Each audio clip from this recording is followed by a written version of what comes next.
আসসালামু আলাইকুম। স্বর্ণালী কুকিং থেকে আপনাদের সবাইকে জানাচ্ছি স্বাগতম। আশা করি আপনারা সবাই ভালো আছেন। আলহামদুলিল্লাহ, আল্লাহর রহমতে আমি অনেক ভালো আছি। দেশ ও দেশের বাইরে থেকে আজকে আমার এই ভিডিওটা যারা দেখছেন আপনাদের সবাইকে জানাচ্ছি আমার নতুন একটা রেসিপি ভিডিওতে আবারও আপনাদের সবাইকে জানাচ্ছি ওয়েলকাম। প্রতিদিনের মতো আজকেও নতুন কিছু রেসিপি আপনাদের সাথে শেয়ার করব বলে চলে আসছি। চলেন আমরা দেখে আসি।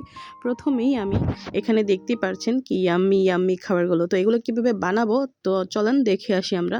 তো প্রথমেই আমি এখানে সিমের সিদ্ধ করার জন্য সিম আমি দিয়ে দিয়েছি একটি পাতিলে, বেশি না, সামান্য কিছু সিম আমি সিদ্ধ করে নেব ভালো করে। তারপর এখানে অন্য পাশে আমি অন্য চুলায় একটি ৫-৬টা আলু আমি এখানে সিদ্ধ করে নেব। দেখতেই পাচ্ছেন সবগুলো আমি সিদ্ধ করে নিচ্ছি। সিদ্ধ হওয়া আগ পর্যন্ত আমি সব মশলা টশলা সব রেডি করে নেব এবং কোটাকাটিও করে নেব। তো এখানে হলো মলায়া মাছের শুটকি, ঠিক আছে? আপনাদের এখানে কি মাছ বলে আমি জানি না, বাট আমাদের এখানে এটা মলায়া মাছই বলে, শুটকি বলে, কুমিল্লার ভাষায় মলায়া মাছ বলে। তো মলায়া মাছের শুটকিগুলো আমি এখানে দেখতেই পারছেন ভিজিয়ে রেখে দিয়েছি, না হলে কিন্তু শক্ত শক্ত থাকবে, খেতে ভালো লাগবে না ভর্তাটা। তো এখানে আমি সুন্দর মলায়া মাছগুলো পানিতে ভিজিয়ে রেখে দিয়েছিলাম। আর অন্য পাশে আমি একটি আলু ছোটো ছোটো করে গ্রেট করে কুচি কুচি করে নিয়েছিলাম। দেখতেই পাচ্ছেন আমি সব ইনগ্রিডিয়েন্টস আগে থেকে প্রস্তুত করে রেখে দিয়েছিলাম। আর এখানে টমেটো, করলা, পেঁয়াজ, আমার পেঁয়াজ যেহেতু অনেকগুলো লাগবে, যেহেতু ভর্তার আইটেম আজকে অনেক পরিমাণের করব, তো লাগবে, তাই আমি বেশি করে এখানে সব কিছু মানে রেডি করে নিয়েছি। তারপর অন্য পাশে একটি হাঁড়িতে বা ঝাঁকিতে আমি এখানে বেগুনও ছোটো ছোটো করে একদম কুচি কুচি করে আমি স্লাইস করে রেখে দিয়েছি। তো এখন দেখতেই পাচ্ছেন আমার সব কিছু কিন্তু রেডি প্রস্তুত হয়ে গেছে। তো আমি এখানে সবগুলো এখন রেডি করে নেব। এখানে ফ্রাই প্যানে আমি একটা ইয়াতে ৫ থেকে ৬ চামচের মতো তেল দিয়ে দিয়েছি। দিয়ে একটু লবণ দিয়ে দিয়েছিলাম। আধা চামচের একটু বেশি হবে লবণ দিয়ে দিয়েছিলাম। লবণ দেওয়ার কারণে বেগুনে আর লবণ দেওয়া লাগবে না। তো এখানে সবগুলো বেগুন আমি দিই। এখানে একটা লাম্বা বেগুন ছিল, একটা ১.৫টার বেগুন ছিল, একটা দিয়ে আমি আরেকটার অর্ধেকটা মোটামুটি দিয়েছিলাম। যেহেতু আমাদের ঘরে মানুষ অনেক কম, অল্প মানুষ, তাই আমি অল্প করেই করছিলাম ভর্তাগুলো। আর ভর্তা কিন্তু যেহেতু অনেকগুলো ভর্তাই করছি, তাই অল্প অল্প করে করার চেষ্টা করছি, কারণ বেশি ভর্তা করলে খাওয়া হবে না হয়তো। কথা বলতে বলতে কিন্তু বেগুন মোটামুটি ভাজা কমপ্লিট। দেখেন বেগুনগুলো আমি কত সুন্দর করে ভেজে নিয়েছি। তারপর এখানে করলা ভাজি করার জন্য আমি এখানে সুন্দর করে তেল দিয়ে দিয়েছি। যতটুকু পরিমাণ তেল দরকার ততটুকু আমি দিয়ে দিয়েছিলাম। এখানে ৩ থেকে ৪ চামচের মতো মেবি তেল দিয়েছিলাম। তারপর করলাগুলো দিয়ে দিই। তারপর আলুগুলো যে ছোটো ছোটো করে গ্রেট করে রেখে দিয়েছিলাম ওগুলো দিয়ে দিই। আর রসুন মূলত আমাদের বাসায় ছিল না, ছোট রসুনগুলো ছিল না, তাই আমি এখানে বেশি করে পেঁয়াজ দিয়েছি। আর একটা কথা কি, যখন আপনি করলা ভাজি করবেন তখন কিন্তু মাস্ট বি বেশি করে পেঁয়াজ দিবেন আর হলো বেশি করে রসুন দিবেন। তাহলে দেখবেন ওরকম বেশি তিতা লাগবে না আর খেতেও অসাধারণ লাগবে। আর অন্য পাশে কড়াইতে আমি মোটামুটি পেঁয়াজ ভেজে নিয়েছিলাম। এখানে ১ কাপের মতো পেঁয়াজ ছিল। পেঁয়াজগুলো সুন্দর করে আমি ভেজে নিচ্ছিলাম। যখন দেখলাম পেঁয়াজগুলো মোটামুটি হালকা একটু হালকা লাল লাল হয়ে গেছে, তখন আমি এখানে আদা রসুন ১ চামচের মতো দিয়ে দিয়েছিলাম। তো আদা রসুনগুলো ভালো করে দিয়ে আমি সুন্দর করে আবারও ভেজে নিচ্ছিলাম ভালো করে, কারণ আদা রসুনের একটা বাজে স্মেল আছে, কাঁচা স্মেল আসে, যাতে ওই স্মেলটা তরকারিতে বা ইয়াতে ভর্তাতে না আসে, তাই আমি ভালো করে ভেজে নিয়েছিলাম। আর এখানে আমি হলুদ গুঁড়া দিয়ে দিয়েছিলাম। এখানে বেশি না, অল্প একটু হলুদ গুঁড়া দিয়ে দিয়েছিলাম, ১ চামচেরও অর্ধেক হবে হয়তো দিয়েছিলাম হলুদ গুঁড়াটা। হলুদ গুঁড়াটা দিয়ে আমি আবারও অনবরত সুন্দর করে ভালো করে নেড়ে চেড়ে মিক্স করে নিচ্ছিলাম। তো এখানে দেখতেই পাচ্ছেন মিক্স করা প্রায় আমার হয়ে গেছে। তো এখানে আমি হলুদ, তারপর মরিচ আর হলো ধনিয়া গুঁড়া, জিরা গুঁড়া, এগুলো দিয়ে আমি ভালো করে নেড়ে চেড়ে মিক্স করে নিয়েছি, দেখতেই পাচ্ছেন।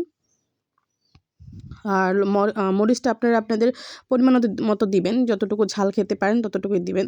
তো দিয়ে আমি এখানে পানি দিয়ে ভালো করে কষিয়ে নিয়েছি। তো এখন আমি যে মলায়া মাছের শুটকিগুলো এগুলো দিয়ে দিলাম। তো এগুলো তো আমি আগে থেকে ভিজিয়ে রেখে দিয়েছিলাম, যেহেতু অনেকটা নরম হয়ে আসছে, সফট হয়ে আসছে, তো এত ঝামেলা হবে না। এখানে আমি কয়েকবার একটু ভালো করে নেড়ে চেড়ে কষিয়ে নিব। কষিয়ে নেওয়ার পর আমি এখানে আবারও ১ কাপের মতো পানি দিয়ে দিয়েছিলাম। এটা হলো অপশনাল, আপনারা পানি দিলেও পারবেন, না দিলেও হবে, বাট আমি পানি দিয়ে চাইছিলাম আর একটু নরম হোক, তাই পানি দিয়ে ভালো করে নেড়েচেড়ে উঠিয়ে নিলাম। যখন তেলটা উপরের দিকে উঠে আসবে তখন উঠায় নিছি।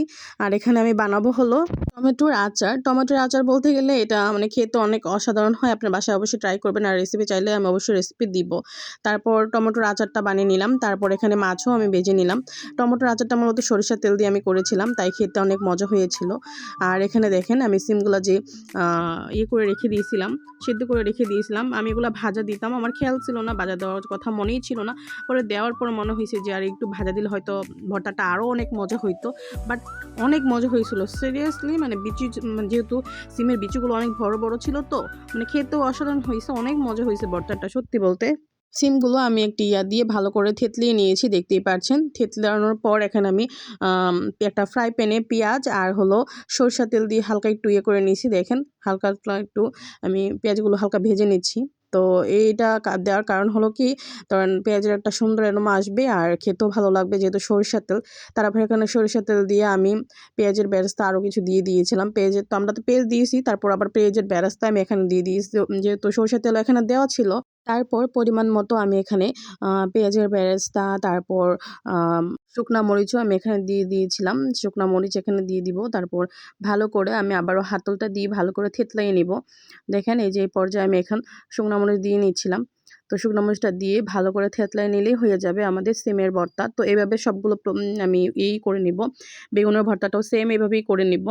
তো এখানে কিন্তু আমি প্রায় আমার হয়ে গিয়েছে। এখন আমি চামচ দিয়ে একটু নেড়ে চেড়ে করে নিব। আর যেহেতু আমি এখানে আর লবণ দেই নাই, আপনারা লবণ কিন্তু দিয়ে নেবেন। ওঠানোর আগে লবণটা দিলে অনেক ভালো হয়, তখন মানে একটা পানি পানি ভাব আসে না। তো ওঠানোর আগে আমি লবণটা দিয়ে নিই। দেখেন কি সুন্দর হয়েছে সিমের ভর্তাটা। মন চাইতেছে আবার, এখন আমি যে বয় দিতেছি মন চাইতেছে আবার খেয়ে ফেলি। তারপর এখানে ধনিয়া পাতার ভর্তাও আমি লাস্টে ওঠানোর আগে একটু দিয়েছিলাম। তো দিয়ে ভালো করে নেড়েচেড়ে উঠিয়ে নিয়েছি। আর বেগুন ভর্তাটাও সেম প্রসেসে এভাবেই আমি বানিয়ে নিয়েছি। সিমের ভর্তাটা উঠিয়ে, এটা কিন্তু বেগুনের ভর্তা ছিল, তো বেগুনের ভর্তাটাও সেম এভাবেই প্রসেসে আমি বানিয়ে নিলাম।